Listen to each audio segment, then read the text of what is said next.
जय माता दी। राधे राधे एवरीवन। आज की वीडियो में मैं आपको नवरात्रि की पूजन की सबसे सरल विधि बताऊंगी। तो देखिए, नवरात्रि का पावन पवित्र त्योहार आने ही वाला है और नवरात्रि का त्योहार पूरे 9 दिन तक चलता है। तो 9 दिन की किस तरह से आप स्थापना करें और कैसे आप पूजा करें, इसकी संपूर्ण विधि आज मैं आपको शेयर करने वाली हूँ। सबसे पहले एक चौकी पर लाल वस्त्र हमने बिछा लिया है और माता रानी को थोड़ा सा फूलों का आसन देकर माता रानी को स्थापित कर दिया है। तो आप माता रानी की मूर्ति भी ले सकते हैं, कोई फोटो भी ले सकते हैं।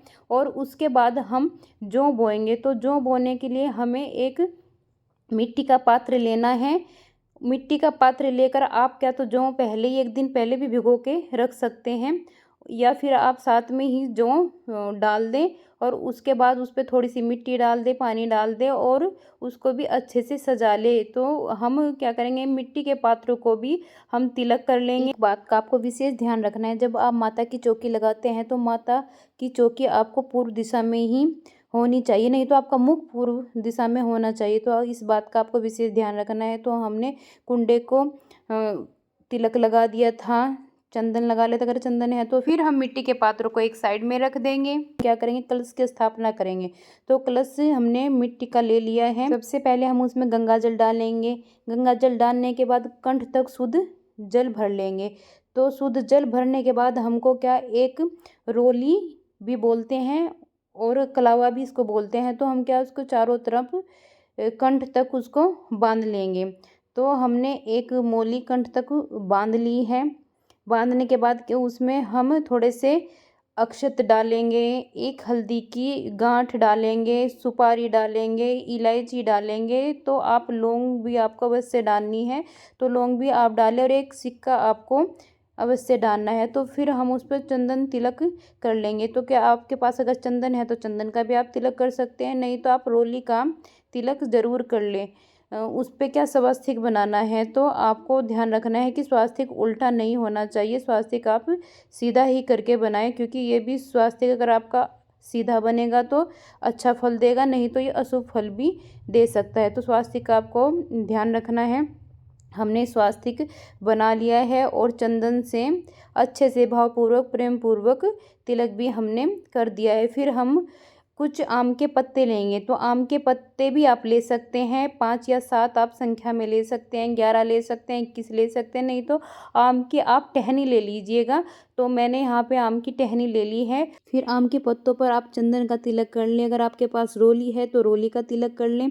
अगर आपके पास आम के पत्ते नहीं हैं तो आप अशोका के भी पत्ते ले सकते हैं। पत्तों को तिलक हमने कर ही लिया है। उसके ऊपर हम एक ढक्कन लगा देंगे और ढक्कन के ऊपर हमें थोड़े से चावल रखने हैं। तो और एक नारियल को फिर हम उसको तिलक कर देंगे। तिलक करने के बाद हम एक लाल कपड़ा रख देंगे। अगर आपके पास लाल कपड़ा है तो लाल कपड़ा आप रख दीजिए, नहीं तो एक चुनरी आप रख दीजिए। और आपको उस पर मोली लपेटनी है और आपको इस बात का विशेष ध्यान रखना चाहिए कि नारियल का मुख किस ओर होना चाहिए। नारियल का मुख अपनी तरफ करते हुए देखिए, यहाँ यह तो साधक की तरफ नारियल का मुख होना चाहिए या फिर ऊपर की तरफ होता है। तो यहाँ पर साधक की तरफ नारियल का मुख करते हुए हम नारियल कलश पे रख देंगे। तो नारियल हमने कलश पर रख दिया है और इस कलश को हम जवारे के ऊपर ही रख देंगे। फिर हम गणेश जी की स्थापना करेंगे, थोड़ी समय याचना करेंगे, गंगा जल से भी सभी को भावपूर्वक स्नान कराएंगे। तो फिर हम एक दिया प्रज्वलित हमें करना है। तो दिया हमें माता रानी की को स्थापित करने के बाद ही दिया प्रज्वलित करना है। तो एक आप घी का भी दीपक जला सकते हैं और तिल के तेल का भी दीपक जला सकते हैं। तो देखिए, मैं बता दूं आपको, अगर अखंड जोत आप जला रहे हैं तो आप घी के दीपक से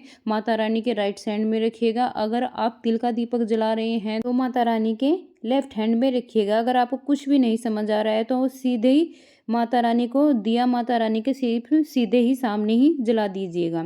तो माता रानी तो प्रेम के और भाव के भूखे हैं, तो वे इसी से ही प्रसन्न हो जाएंगे। तो आप सामने दिया रख दीजिएगा, सामने ही सीधे ही माता रानी को दिया जला दीजिएगा। अब हम माता रानी से हाथ जोड़कर प्रार्थना करेंगे कि संकल्प लेंगे कि माता रानी, आज मेरे पूरे 9 दिन तक मैंने आपको पूजन करना है या कर रहा हूँ, तो आप मेरे पूजा को स्वीकार करें और मेरी गलतियों को माफ़ करेंगे। तो हम फिर एक कलावा समर्पित कर देंगे माता रानी जी को भी, गणेश जी को भी, और माता रानी को चुंदरी समर्पित कर देंगे। कलश को भी हम कलावा समर्पित कर देंगे। तो सभी को भावपूर्वक प्रेम पूर्वक हम तिलक करेंगे। तो हमें क्या रोली का तिलक करना है, तो सभी को हम रोली का तिलक कर लेंगे। अगर आपके पास चंदन है तो आप पीले चंदन का भी आप तिलक कर सकते हैं।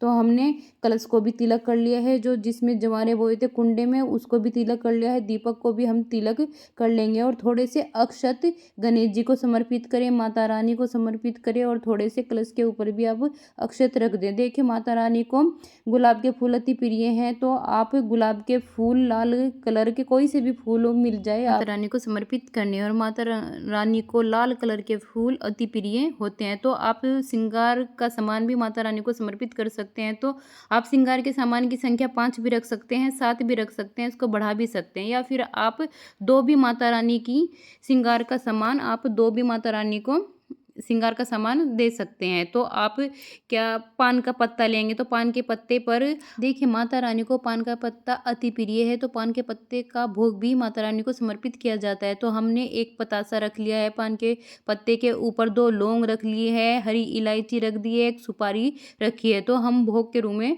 माता रानी को प्रसाद दे देंगे, उनके पास हम भोग के रूप में चढ़ा देंगे। तो पतासे भी अति शुभ माने जाते हैं, तो आप पतासे भी नवरात्रों में चढ़ा सकते हैं, या फिर पंचमेवे भी आप नवरात्रों में माता रानी को प्रसाद के रूप में चढ़ा सकते हैं। तो आपके पास कोई भी फल अवेलेबल है तो आप कोई सा भी फ्रूट माता रानी को नवरात्रों में चढ़ा सकते हैं। थोड़ा सा हमने जल रख लिया है, जल आपको ज़रूरी रखना है। फिर हम अगर कथा कर रहे हैं या फिर किसी सप्तशती का पाठ कर रहे हैं, तो या हम फिर जाप कर रहे हैं, तो हमें हाथ में फूल लेना है। खाली हम जाप नहीं करते, खाली हम किसी कथा को माता रानी को की नहीं पढ़ते हैं, तो आपको फूल हाथ में ज़रूर लेके रखना है।